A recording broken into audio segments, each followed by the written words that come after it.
Hello everyone, welcome back to the GenZone YouTube channel. Today we have a very special video. It's actually our first podcast, and of course, because it's our first podcast, let's have a very special guest here, Ruby from 360 Global Tax. She is an expert at Canadian tax for expats looking to move abroad. If you can introduce yourself, everybody would be more than happy to hear what you have to say. Thank you so much for having me today. I'm really excited for this conversation, especially deep diving into all things Canadian tax and moving abroad, whether it's Dubai, UAE, or across the world. And my name is Ruby Chahan. I'm co-founder of 360 Global Tax. We're a boutique Canadian tax firm specializing in helping Canadian expats and non-residents move across the world, from planning your departure, figuring out your tax residency, to post-departure tax implications like earning rental income, investment income, etc. from abroad. And again, thanks for having me. Yeah, it's our pleasure. And of course, for our guests, if you guys don't know us already, my name is Kevin McKenzie. I am one of the partners here at GenZone, and we're joined here by my colleague. My name is Cheyenne. I'm one of the partner consultants as well here at GenZone. So of course, guys, moving to Dubai or moving to any country, she specializes in, relocation to every country, is a very big decision to make, right? You're moving your family, your life, your finances, and it's really important to not do it yourself. I cannot stress this enough. This is not something that you should DIY, because there's a lot of money going behind these things, and if you don't do it properly, you're gonna pay the price, quite literally, if it's by getting audited and having to pay huge fines and interest and potentially even jail time, right?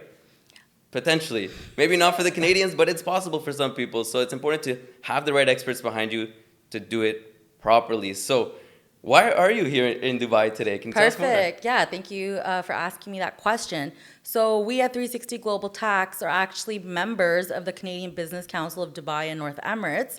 And for those of you who do not know, there's actually over 45,000 Canadians living and working in Dubai. And we help a lot of individuals in the GCC, from Saudi Arabia to Qatar to Dubai, Abu Dhabi, etc. And I'm actually here because I was doing my annual event for Canadian expats, where we do a deep dive into Canadian tax implications, and meeting all my clients here and helping individuals who have newly moved here as well. I really think we should touch on the reasons why Canadians are moving abroad, even though of course we love Canada. My opinion is, yes, of course, taxes. Taxes can go beyond 50%. If you're making 100K Canadian, you're paying about almost 25% as a marginal tax rate. Yeah. At the end of the day, you're going to get about $70,000 in Ontario. Exactly. Now, if you're making over 250K, your marginal tax rate is over 50%, and you're paying over $90,000 in taxes in Canada.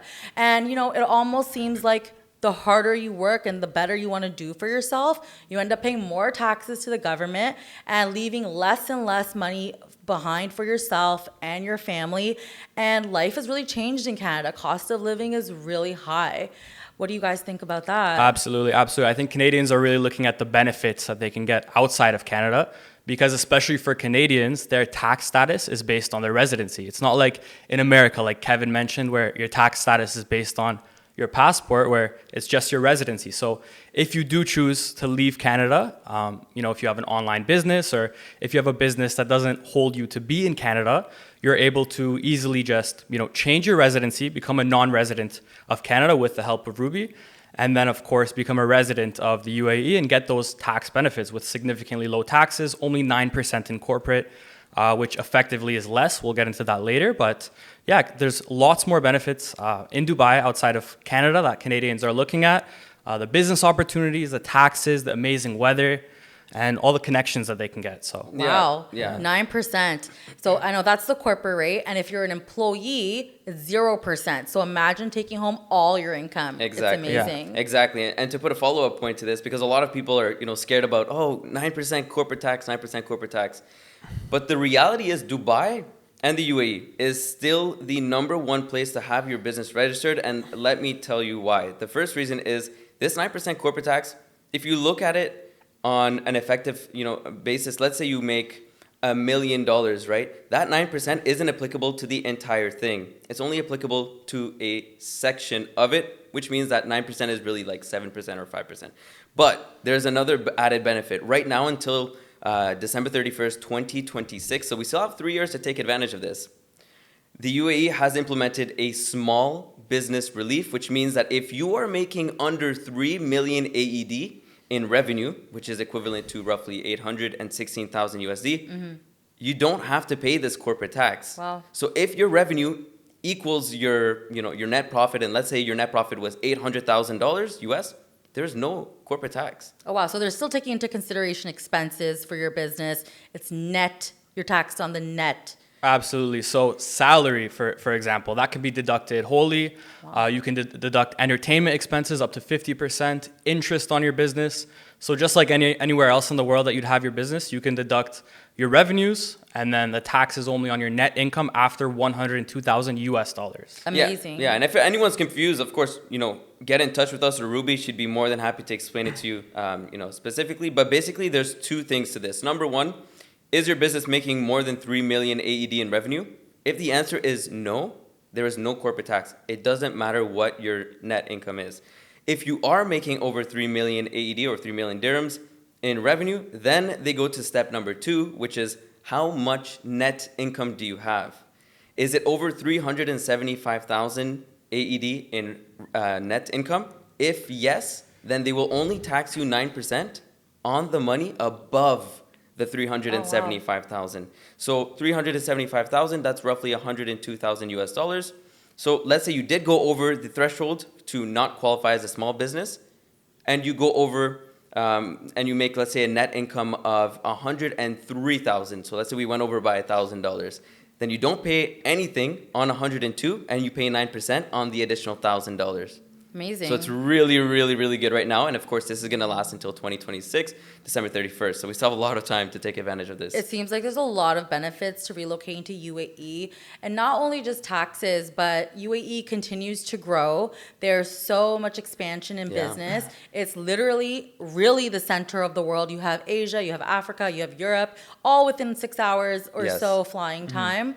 And, compared to Canada, we have corporate taxes, GST, HST tax filings. If you're self-employed, that's another sort of tax filing that you need to report on your individual tax returns. Correct, yeah. And, even to add to that, on top of taxes, there's a few other reasons people are relocating to Canada.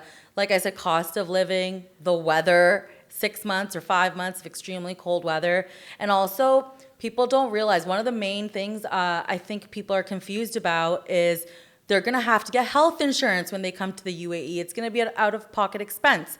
However, our healthcare in Canada has gone very downhill, where if you go to the emergency room, it takes 9 hours to see a nurse. Insane, Even to the point, I recall hearing that some hospitals close their doors in the emergency center, and people can't access doctors and hospitals. Even myself, when I want to make an appointment with my specialist, it takes me 9 months or 10 months to see them. It's crazy. Absolutely. And everything in the UAE, especially healthcare, is service-based. So they want to make sure that you're happy with the service that you're getting. They see you as a customer no matter what service you're getting. So it's very, very beneficial. And to touch on the healthcare points, there are healthcare packages here in the UAE that can only cost up to 2,000 AED, which is around 545 US dollars for the whole year. Wow. And they cover you up to 1 million AED in your hospital expenses, whatever that may be. So offsetting that cost from saving on taxes to paying that over here, you get amazing service. You literally can get MRIs, ultrasounds within 2-3 days and results right away.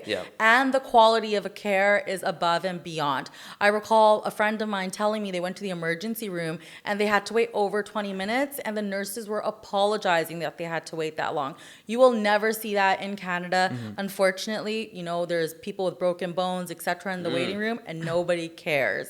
I've been in that position. Literally, I broke my finger and I was waiting in the ER for like 8 hours. To take it even another step further, doctors will come to your home in the UAE. Yes. So you can We've WhatsApp. experienced this firsthand. Everything is on WhatsApp here. You can WhatsApp a doctor. They'll come to your house. They'll diagnose you. They'll prescribe you whatever you need. They'll come to your house. So the UAE is all about convenience. Dubai is all about convenience, which is something you don't get in many places in the world, unfortunately. I had no idea they do that. It reminds me of those old TV shows back in the 1970s, 1980s, where doctors would make house calls.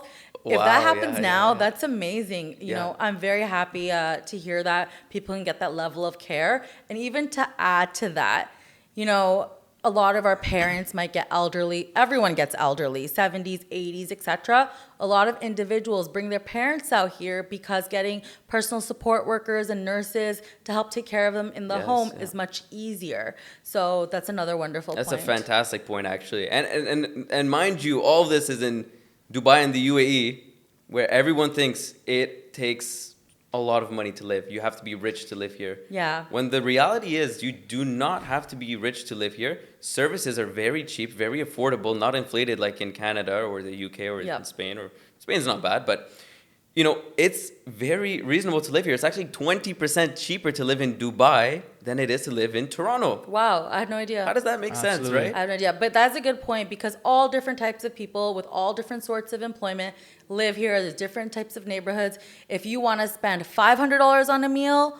or $5 on a meal, Exactly. Canadian dollars, it is actually possible. Yeah. And a good meal too. It ranges, right? There's a budget for everyone, right? If you want to spend a lot, you can spend unlimited amounts of money on the benefits here. If you want to spend little, you can also save money in different parts of the UAE and Dubai, right? This is what we like about Dubai a lot. So Yeah. And tell me, so when someone wants to set up a business here, I think there's something called free zones in Mainland. Can you tell me more about that?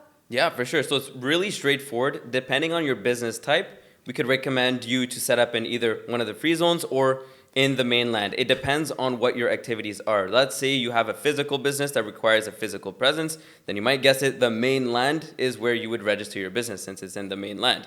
However, if you have an online business, if you have a marketing agency, consulting service, if you're a developer doing something online, you can even do something in person. However, it's mainly for people online. We would suggest to register your business in a free zone. It's cheaper, it's easy, it's quick. You don't even have to come here to register your business.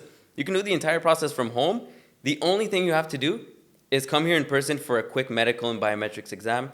And then after a few days, you'll have your residency issued. But the entire company registration process can be done from abroad, which is so convenient. And it only takes about 1 week, under a week with us. We'll help you out. Yeah. And so that's exactly what people do. They'll set up a business here, and then they'll move here, gain the residency, and then open their bank accounts, and then, start their business. Amazing. Yeah. And that's really good because I've heard of other companies taking up to a month to set up businesses. Yes. And I'm aware, based on my clients who you've helped, thank you very much, that pleasure. you help with the setting up the business bank account, getting the mailing address for the office, everything, right? Exactly. So, that's really important, and I'm glad you mentioned that because I've also heard a lot of horror stories. I have a lot of clients that I didn't set up their business, but we help them with accounting now, that tell me, oh, well, it's not possible to set up your business in under 30 days and have your residency done in under 30 days. And they're so adamant about this, right? Mm-hmm. But the reality is, whoever they set up their business with just did not take good care of them. Maybe they're too overwhelmed.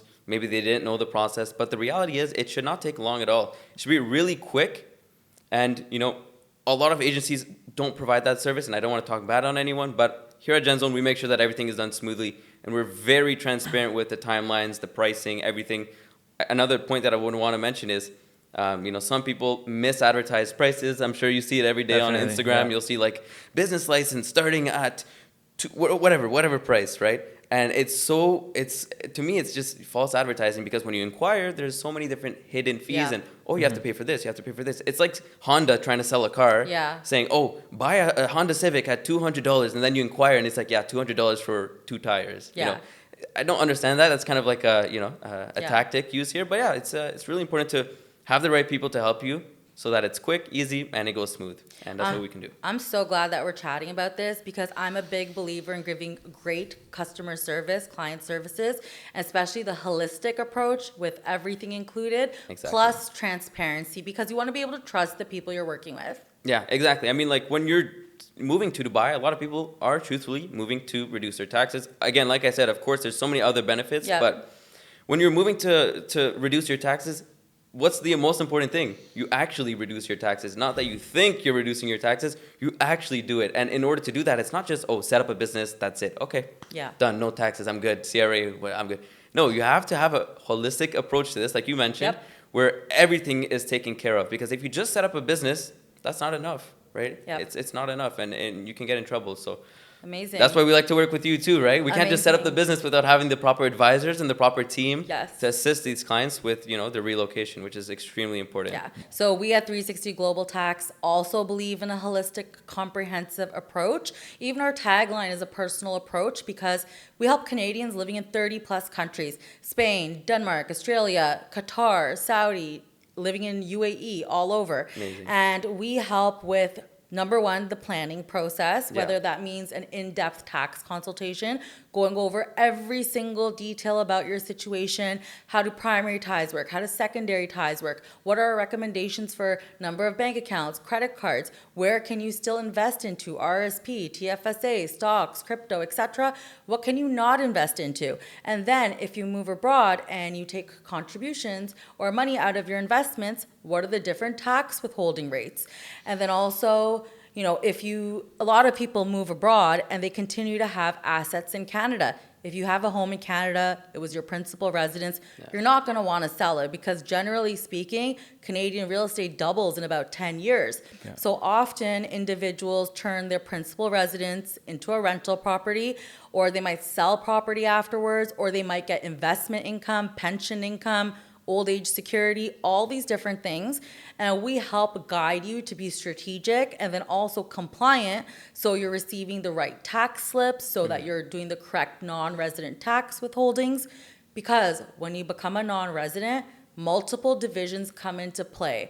And you can't just work with any accounting firm because they rarely deal with departure-related items and Yeah. post-departure tax implications. Correct, yeah. I'll give you a quick example. We have a client in Qatar, and he continued to report his Canadian income, didn't exit the Canadian tax system properly. Wow. His other accountant tried to fix items. It didn't work out. It took us a year and a half, but we just got $50,000 back refunded from the CRA. And we're still going to work on another 2 years for him, so he'll probably get another 40 or 30,000. Oh my God. There we Yeah. go. You work with the right people, and that's what happens, right? Exactly.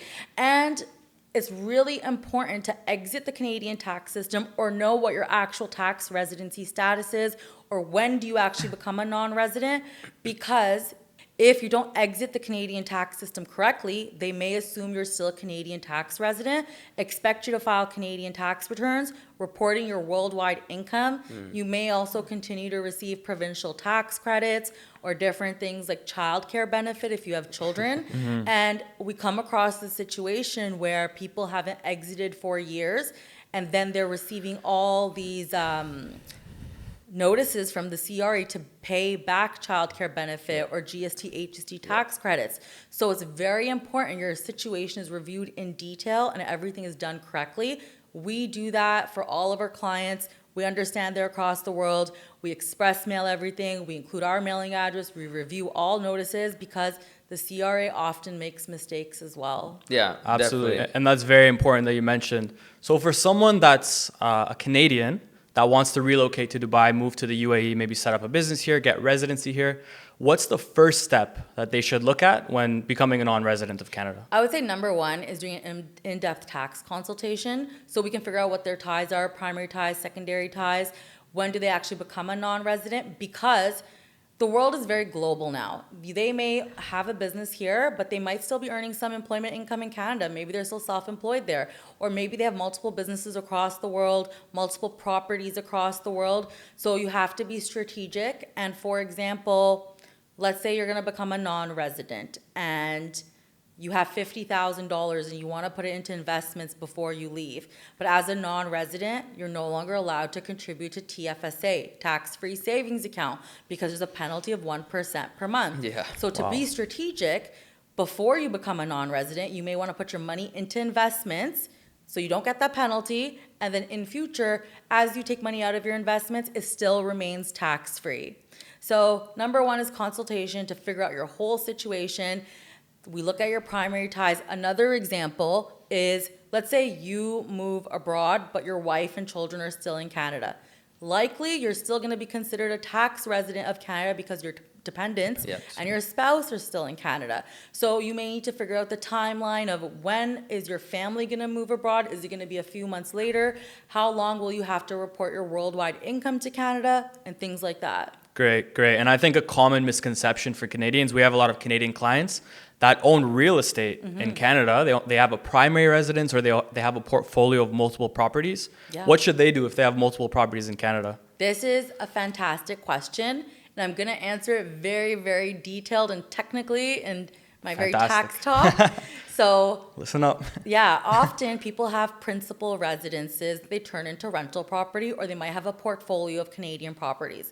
Now, the good thing is, when you live in a property as a principal residence, you're exempt from capital gains on principal residence. There's something called a principal residence exemption, and it has a plus 1 year rule. When you actually exit the Canadian tax system, we have to file a different type of tax return called a part-year Canadian departure return. It has different disclosures about property ownership, investments on capital gains, and things like that.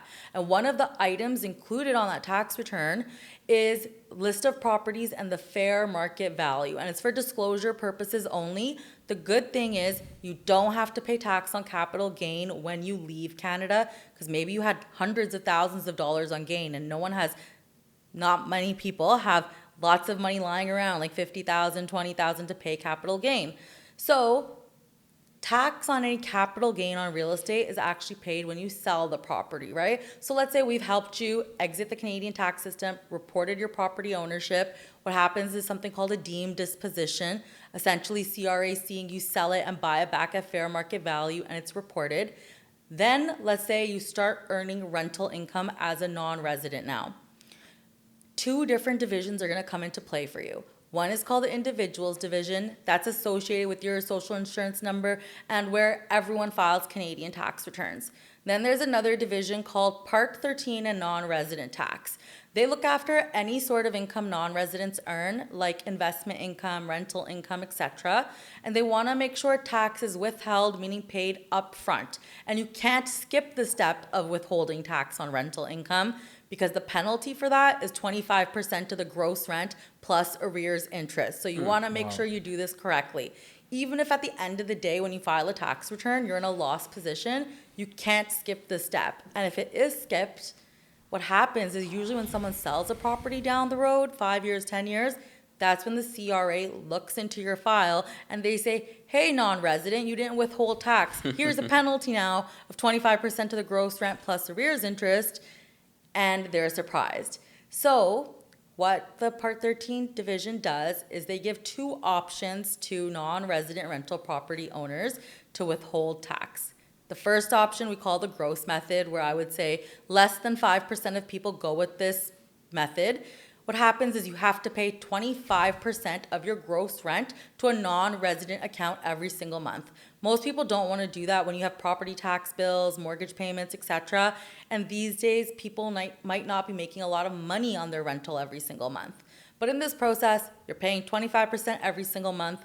The following year, you receive a non-resident tax slip, NR4 slip. It'll say how much tax you withheld under that account. And then the CRA actually gives you 2 years to file a specific tax return. We call it the S216 non-resident rental return, where you report your rental expenses and you're taxed on your net income. They give you 2 years because they've collected way more tax than is necessary, and you'll always be in a refund position. They're probably holding your money in an account and earning interest on it, right? Making a little money. Yeah. The second option, which I would say 95, even 98% of individuals go with, is called the NR6 form method. And you have to have a third party, such as an accounting firm, such as our firm, who's registered as a tax withholding agent, to sign off on the NR6 form. We don't recommend property managers or realtors do this because they're not the tax experts, and we end up cleaning up their accounts and dealing with their penalties all the time.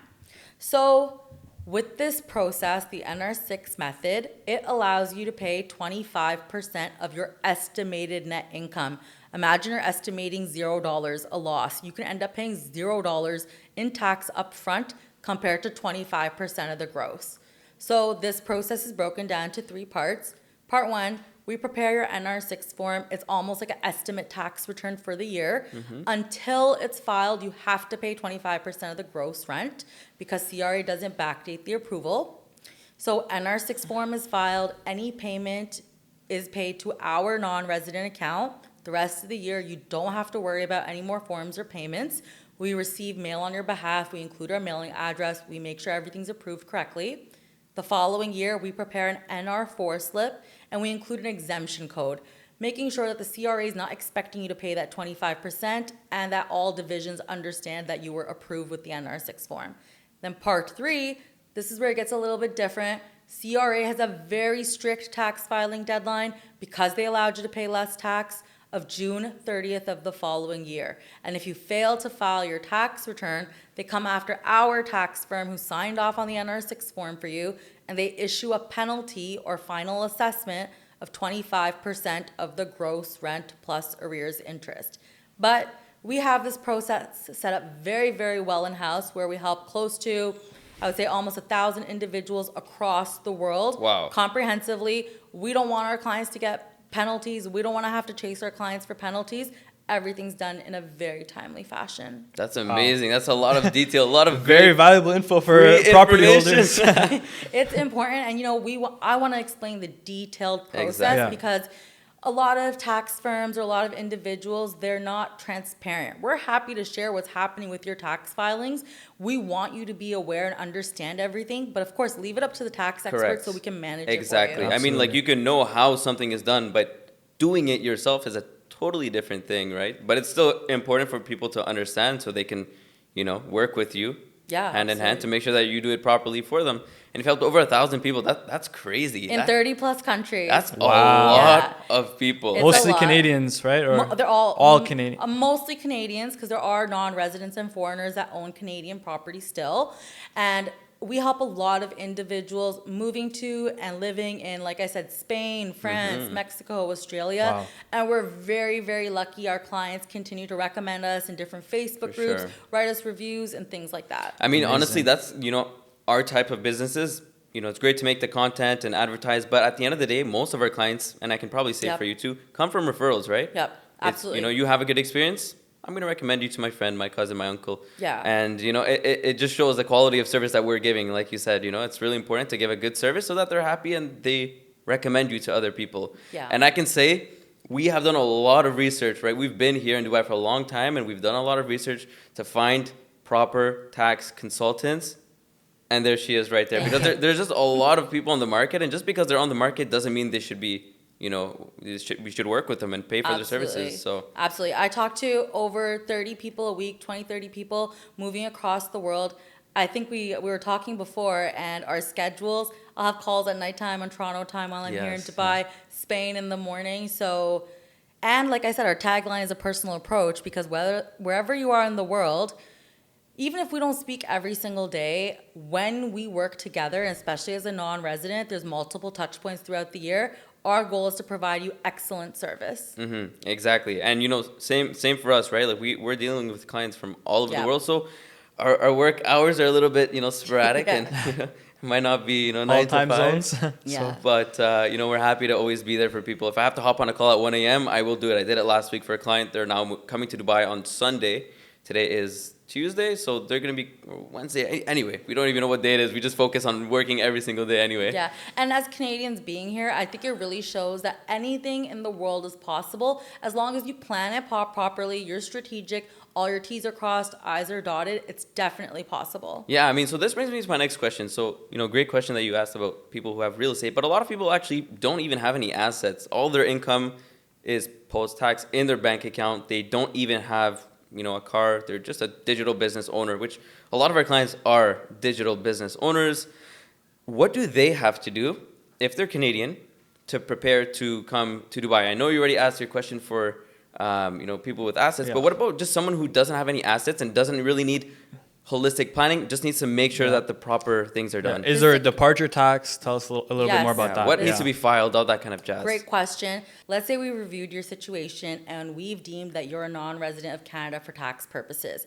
Even though you don't have assets that you might need to disclose, like a boat or real estate or a car, etc., it's still important to exit you out of the Canadian tax system where we file your departure return. We advise the CRA of your emigration date. We make sure that they have marked you as a non-resident and an immigrant effective your departure. Now, you may have some, let's say, investments or capital gains or cryptocurrency or things like that. there is capital gain on investments that are not registered investments. Registered investments are considered TFSA, RRSP. You don't have to pay tax on those. However, when you exit Canada, we have to disclose other investments such as stocks, crypto, etc., and you have to pay capital gains tax upon the departure. Correct. And there's a deemed disposition on that. So usually what happens is, let's say you moved May 2024, we're going to need your statement for May 2024 to figure out the book value of your investments at that point.